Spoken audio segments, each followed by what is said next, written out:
অবশেষে প্রধান উপদেষ্টা প্রফেসর ডক্টর মোহাম্মদ ইউনূস তার অভীষ্ট লক্ষ্যে পৌঁছেছেন। সব জল্পনা কল্পনার অবসান ঘটিয়ে চীনের প্রেসিডেন্ট শি জিনপিং এবং বাংলাদেশের মাননীয় প্রধান উপদেষ্টা প্রফেসর ডক্টর মোহাম্মদ ইউনূসের মধ্যে দ্বিপাক্ষিক বৈঠক অনুষ্ঠিত হয়েছে। শুধু অনুষ্ঠিত না, সফল হয়েছে। এই বৈঠকটা অনুষ্ঠিত হতে পারাটাই বাংলাদেশের জন্য একটা নতুন মাইলফলক। এটা একটা অনন্য সফলতা, নজিরবিহীন ঘটনা। কারণ এই বৈঠক ঠেকানোর নানান চেষ্টা ভারতের পক্ষ থেকে হয়েছে। বৈঠক হলেও যেন সফল না হয় সেই চেষ্টাও হয়েছিল। এই সফরকে এক পর্যায়ে ছোট করে দেখা শুরু করেছিল কেউ কেউ।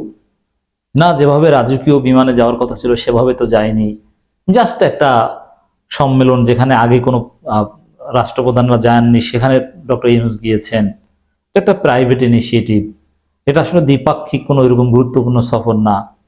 সবার মুখে চুনকালি লাগিয়ে ডক্টর ইউনূস এবং শি জিনপিং বৈঠক অনুষ্ঠিত হয়েছে এবং এই বৈঠক সফল। এই বৈঠকে যে আলোচনা হয়েছে, যে কথাবার্তা হয়েছে, সেটা নিয়ে আলাদা আলোচনার দাবি রাখে। জয়েন্ট স্টেটমেন্ট আসুক, তারপরে আমরা কথা বলবো। কিন্তু এই বৈঠক যে হয়েছে, এতেই ভারতের শরীরে আগুন ধরেছে, ভারতের দালালদের শরীরে আগুন ধরেছে।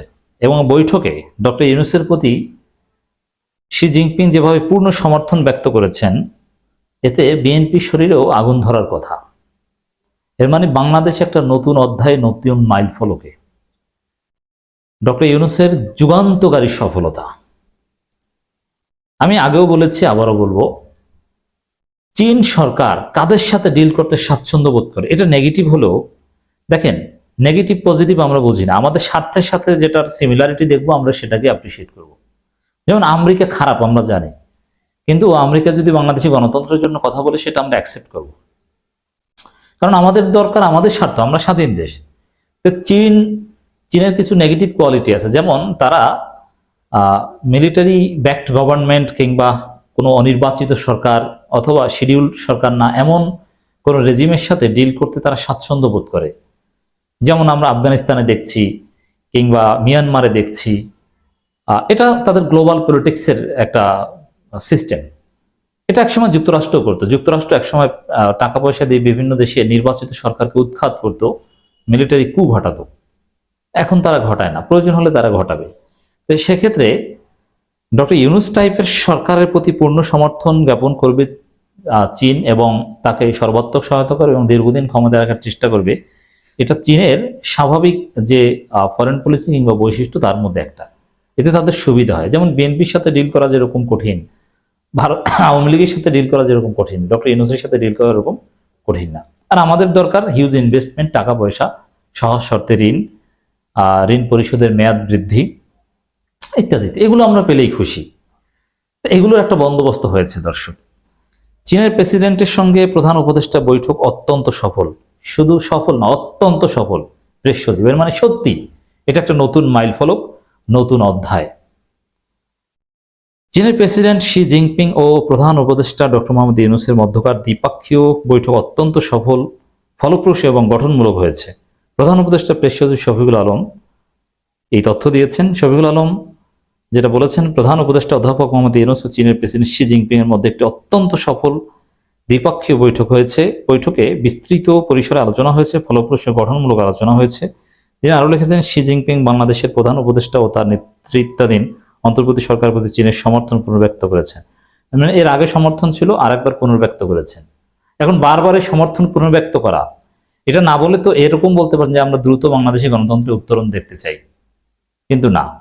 প্রধান উপদেষ্টা ডক্টর মোহাম্মদ ইউনূসকে বিশ্ব চায়, পৃথিবী চায়, আমেরিকাও চায়, মালয়েশিয়া চায়, সবাই চায়, সবাই বলে দিচ্ছে। কাতার চায়, ইউরোপিয়ান ইউনিয়ন চায়, যুক্তরাজ্য চায়, শুধু ভারত চায় না, আর বিএনপি চায় না, আর আওয়ামী লীগ চায় না। শি জিনপিং বলেছেন, বাংলাদেশে চীনা বিনিয়োগ উৎসাহিত করবে তারা, চীনা উৎপাদন প্রতিষ্ঠানগুলোকে বাংলাদেশে স্থানান্তরকে উৎসাহিত করবে। প্রধান উপদেষ্টার অন্যতম একটা টার্গেট চীনা কোম্পানিগুলোকে বাংলাদেশে স্থানান্তর করা। তাহলে বাংলাদেশের চিত্র রাতারাতি বদলে যাবে, অভূতপূর্ব পরিবর্তন আসবে। বাংলাদেশে উত্থাপিত বিভিন্ন গুরুত্বপূর্ণ বিষয়ে চীন ইতিবাচকভাবে বিবেচনা করবে। এর মধ্যে চীনা ঋণের সুদের হার হ্রাস ও পানি সম্পদ ব্যবস্থাপনা সহযোগিতার বিষয় রয়েছে। দেখেন এই পানি সম্পদ ব্যবস্থাপনা সহযোগিতা এর মধ্যে কিন্তু তিস্তা প্রজেক্ট রয়েছে। বাংলাদেশের পানি সম্পদ ব্যবস্থাপনা যখন আলোচনা আসবে তখন তিস্তা মেগা প্রজেক্ট আসবে। তিস্তা প্রকল্প চীনকে দেওয়া হবে, এতে কোনো সন্দেহ নেই। মানে এটা জয়েন্ট স্টেটমেন্টের পরে এই বিষয়ে আমরা ডিটেলস কথা বলতে পারবো। আর তিস্তা প্রজেক্টের একটা স্ট্র্যাটেজিক ইম্পর্টেন্স রয়েছে, এটা ভারতের জন্য একটা কড়া বার্তা। প্রধান উপদেষ্টা অধ্যাপক মোহাম্মদ ইউনূস 4 দিনের সফরে গত বুধবার চীনে যান। যাই হোক দর্শক, সফল বৈঠক অনুষ্ঠিত হয়েছে। তো এখানে প্রেসিডেন্ট শি জিনপিংয়ের সঙ্গে বৈঠক বেলা 11:15টায় চীনা ব্যবসায়ী নেতাদের সঙ্গে ইনভেস্টমেন্ট ডায়ালগের অংশগ্রহণ করেছেন প্রধান উপদেষ্টা। এছাড়া টেকসই জ্বালানি অবকাঠামো ও বিনিয়োগ, বাংলাদেশ 2.0 উৎপাদন ও বাজার সুযোগ, ব্যবসা বাণিজ্য, যুব উদ্যোক্তা এবং 3.0 বিষয়, 3টি বিষয়ের উপর গোলটেবিল আলোচনায় যোগ দিয়েছেন প্রধান উপদেষ্টা। তো এখানে দেখেন দর্শক যে বাংলাদেশ 2.0 ভেরি ইম্পর্টেন্ট। এর মানে বাংলাদেশ সংস্কার করে একটা নতুন বাংলাদেশ ডক্টর ইউনূস উপস্থাপন করবেন। এই জন্য চীনে সেটা বলছেন এবং চীন সরকার বিভিন্নভাবে এই বাংলাদেশ 2.0, যার নাম শুনলে বিএনপির মাথা খারাপ হয়ে যায়। বাংলাদেশ 2.0ই তো রিসেট বাটন, দ্বিতীয় স্বাধীনতা, এগুলো এটা শুনলেই বিএনপির মাথা খারাপ হয়ে যায়। অথচ এই বিষয়ে আলাপ আলোচনা বা এই বিষয়ে সমর্থন বা বন্দোবস্ত চীনে বসে করছেন ডক্টর ইউনূস, আন্তর্জাতিক সমর্থন আদায়ের চেষ্টা করছেন এবং সফল। এবং দেখেন প্রধান উপদেষ্টার চীন সফরের আগে থেকে এবং সোফার এই বিনিয়োগ শব্দটা যে সবচেয়ে বেশি আলোচিত শব্দ, কিওয়ার্ড যদি আমরা সার্চ করি সবচেয়ে বেশি আলোচিত হচ্ছে বিনিয়োগ। এর মানে বাংলাদেশ সিঙ্গাপুর হয়ে যাবে। চীনের বড় বড় প্রতিষ্ঠান, বড় বড় হসপিটাল হবে বাংলাদেশে। আপনি লক্ষ টাকা বিমান ভাড়া দিয়ে যে চিকিৎসা নিতে বিদেশে যান, সেই চিকিৎসা আপনি বাংলাদেশে পাবেন।